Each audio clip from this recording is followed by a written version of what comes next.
This is the Open Ears Project. It was Valentine's Day. I was 20 years old, and I found myself sitting next to a boy in the cinema who was not my boyfriend at the time, but was a platonic friend. My boyfriend had chosen not to spend Valentine's Day with me, and we watched this film called Hilary and Jackie, and it was the story of the cello prodigy Jacqueline Du Pré and her sister Hilary. And I remember hearing Elgar's Cello Concerto for the first time, and it blew me away.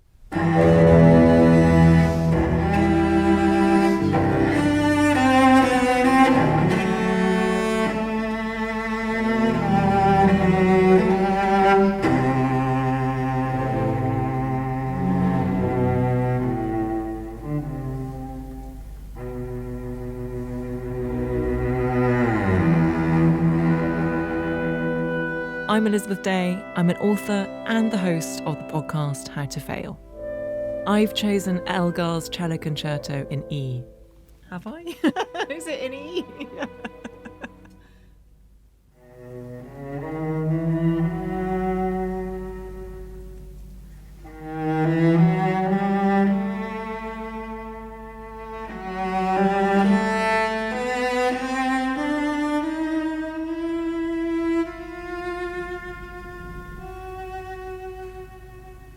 I've chosen it because it makes me feel beauty and pain at the same time, and because it reminds me of a period of my life when I was really getting to know myself properly. After watching that film, I became so obsessed with Jacqueline Du Pré, and I remember being moved to tears for 4 hours after leaving the cinema. And I think it wasn't just the film that was moving, and it wasn't just the story of her illness. She lived with multiple sclerosis for many years, and it wasn't simply that she died at 42. It was actually the soundtrack of this incredibly powerful piece of music that she played with such passion, and passion seems too small a word to use for it. It was as if she was playing with her entire life in that particular moment.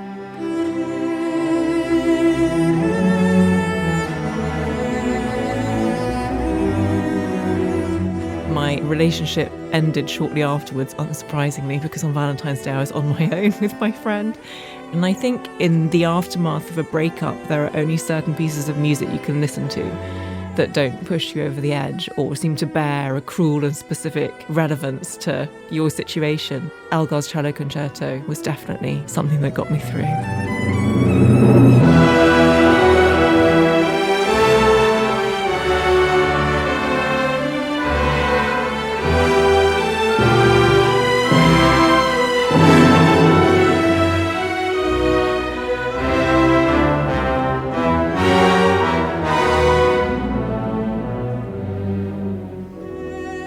4 years after that Valentine's Day, when I first came across Elgar's Cello Concerto, it would come to have an even greater resonance for me.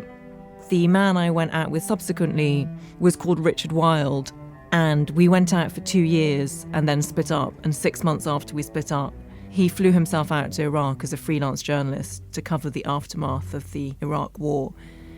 And 2 weeks after arriving, he was shot dead by a sniper. And in that tumult of grief, after I heard the news, I turned to this piece of music.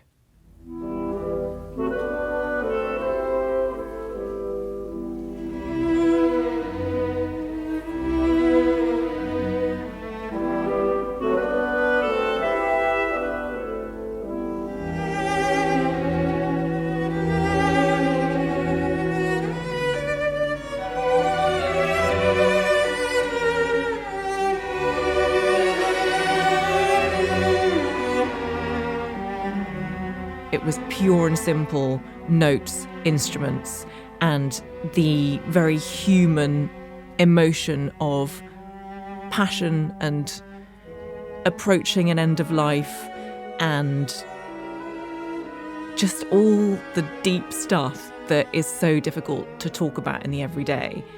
You feel understood when you listen to it, but you feel understood in a way that is meaningful precisely because it can't be expressed in words and sentences. And it's ironic that I say that as someone who makes a living through words and sentences and creating phrases and using words that I like to convey an emotion, but sometimes there are things that lie beyond comprehension and that are a collision of all different feelings, and that's when I turn to this piece of music.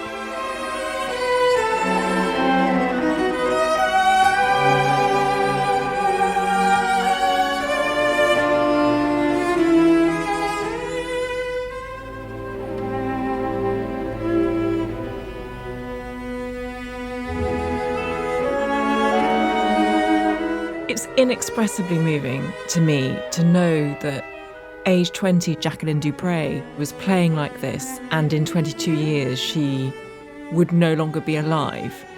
And having lived with multiple sclerosis and being unable in the latter years of her illness to lift a bow, it was almost as if the way she was playing it was a foreshadowing of that pain.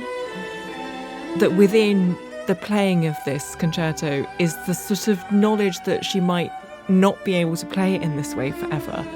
And I think now, talking about it, that's why it was so moving to me to hear after Rich died, because I always wondered if at some level he ever knew that he was going to die young, or if at some level we're only ever born to live a certain amount of time.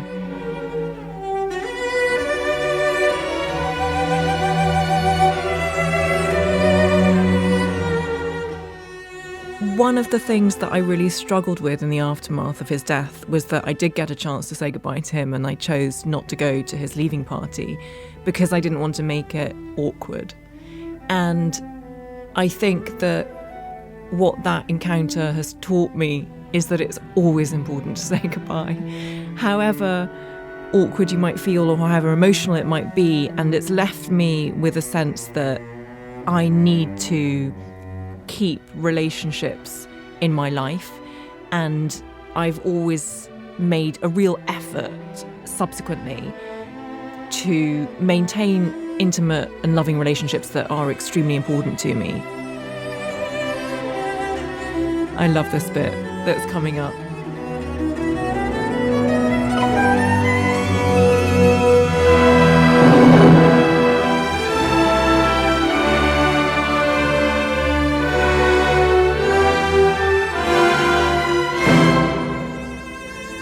It's just the sort of crescendo of feeling and the mounting of everything beautiful and profound. I'm someone who likes to believe that the universe is not just a random series of chaotic molecules, that there is some kind of plan that we can't possibly understand. And I find that reassuring. So sometimes the people who die youngest also blaze brightest. And I would definitely put Rich in that category. And without a doubt, I would put Jacqueline Du Pré in that category.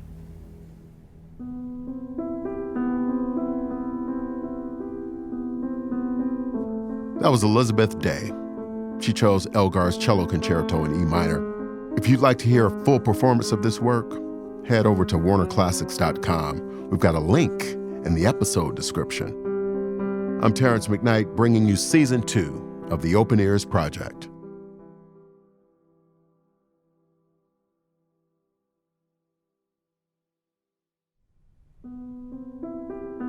If you'd like to hear more selections from the Open Ears Project, visit our website at openearsproject.org. We've got playlists of musical selections by our guests, and we want to add to it with your help. Is there a piece of classical music that means a lot to you? We want to hear about it. You can write to the show at openears@wqxr.org. Flutist and composer Nathalie Joachim is our guest next week. She's going to tell us a little bit about Brahms.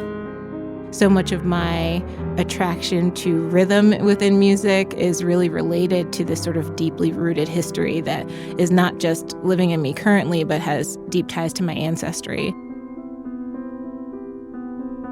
The Open Ears Project was conceived and created by Clemency Burton Hill. I'm Terrence McKnight, and I'm just delighted to present Season 2 of this podcast to you. If you like what you hear, please leave us a rating and a review on your favorite podcast platform. You can also head to our website, WQXR.org, to check out our other podcast about classical music. Season 2 of the Open Ears Project was produced by Clemency Burton Hill and Rosa Gallen. Our technical director is Sapir Rosenblatt, and our project manager is Natalia Ramirez. Elizabeth Nonamaker is the executive producer of podcasts at WQXR, and Ed Yim is our chief content officer. I'm Terrence McKnight. Thanks so much for listening.